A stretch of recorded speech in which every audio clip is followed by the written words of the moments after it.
पूरे दुनिया, देश और राज्य में कोरोना का कहर जारी है। इसके साथ ही साथ भारत एक उत्सव धर्मी देश है। कहते हैं 7 दिन में 9 उत्सव आते हैं, 9 पर्व 9 त्यौहार आते हैं। तो उसी तरह से अब कृष्ण जन्माष्टमी आने वाली है और उस पर भी कोरोना की छाया कहीं न कहीं दिखाई पड़ रही है। उत्तराखंड में भी कोरोना का प्रसार बहुत तेजी से हो रहा है, मरने वालों की संख्या भी बहुत तेजी से बढ़ रही है। इसकी छाया में, इसकी दहशत की छाया में कृष्ण जन्माष्टमी का त्यौहार मनाया जाना है।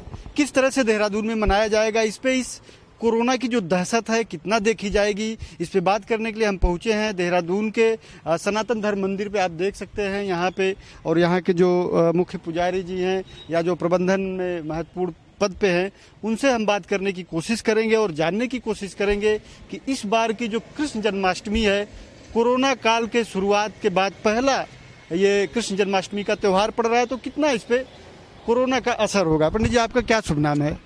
पंडित सुनील दीक्षित। अच्छा, तो जैसा कि मैंने बताया, कोरोना की दहशत, कोरोना काल में यह एक बड़ा त्यौहार पहली बार पड़ने जा रहा है, तो कितना उसका असर, कोरोना का असर इस त्यौहार के उत्सव पे पड़ेगा? क्योंकि देखिए, कोरोना की वजह से जो है भक्तों का भीड़ बढ़ाकर करना ये भी ठीक नहीं है। क्योंकि ये बीमारी ऐसी है कि क्योंकि ये जो है बहुत ही शीघ्र फैलती है और इससे जो है डिस्टेंसिंग का पालन करना होगा और जो है मतलब जो है यहाँ पर जो है सैनिटाइजर का वो करना होगा। तो क्योंकि जो है जो जन्माष्टमी है पर वो जो है क्या कहते हैं आपका जो है 11 तारीख में जो है व्रत रहेगा और 12 तारीख में उत्सव। तो दोनों ही दिन जो है यहाँ पर जन्माष्टमी मनाई जाएगी।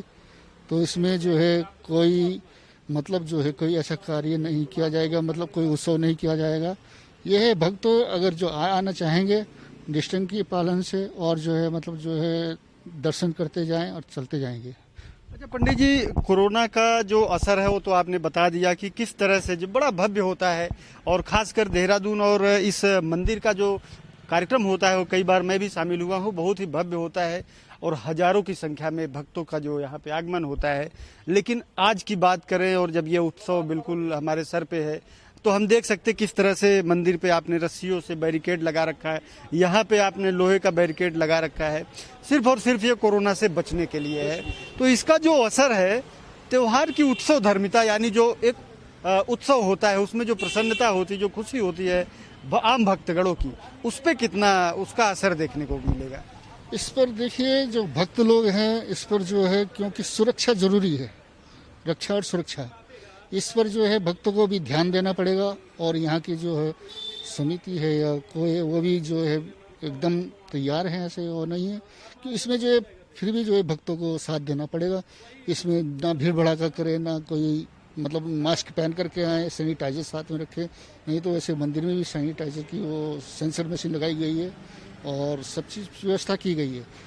फिर भी जो है इसमें कोई प्रोग्राम नहीं रखा है, क्योंकि आप बता रहे हैं मतलब जो है इसमें यहाँ कई हजारों आदमी होते थे, रासलीला का प्रोग्राम होता था, तो अभी प्रोग्राम अभी कोई नहीं रखा गया है।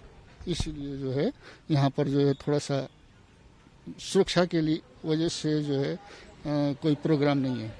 हमसे बात करने के लिए धन्यवाद। ओके, धन्यवाद। तो आपने देखा कि इस कृष्ण जन्माष्टमी पे इस कोरोना नामक जो दैत्य है, जो महामारी है, इसका कितना असर है कि तमाम जो प्रोग्राम्स होने वाले हैं उन सब पे इसका असर है और उसकी वजह से कोई बड़ा आयोजन नहीं किया जाएगा। कोशिश ये होगी कि सिंबॉलिक पूजा हो और जो भक्तगण यहाँ आते भी हैं उस पूजा में सम्मिलित होने के लिए कम से कम मास्क, सैनिटाइजर, इन सब चीज़ों की अब व्यवस्था हो जाए। कुछ भक्तगण भी हैं, इनसे भी बात करने की कोशिश करेंगे कि जो इस तरह की चीज़ें हैं वो जब ये उत्सव मनाया जाएगा तो किस तरह से उससे बचेंगे। सुनिए, आपका क्या नाम है? चंद्रमणि मिश्रा। अच्छा मिश्रा जी, ये जो कृष्ण जन्माष्टमी आ रही है, कोरोना की दहशत की छाया में इसका आयोजन होगा, तो क्या लगता है किस तरह का आयोजन होना चाहिए और पहले से कितना कुछ बदला हुआ है इस बार का ये उत्सव होगा? पहले से बहुत बदला हुआ होगा, क्योंकि हम अंदर झूला लगाते थे, झूला की वजह से भगवान को पंचामृत से स्नान कराते थे, दही, दूध, घी, मधु, शक्कर से। वो तो हम अंदर ही अंदर करेंगे, भक्त नहीं जा पाएंगे। अब भक्त की ना जाने से, भक्त को झूला ना झूलाने से भक्तों को अंदर जाने की आदेश नहीं है।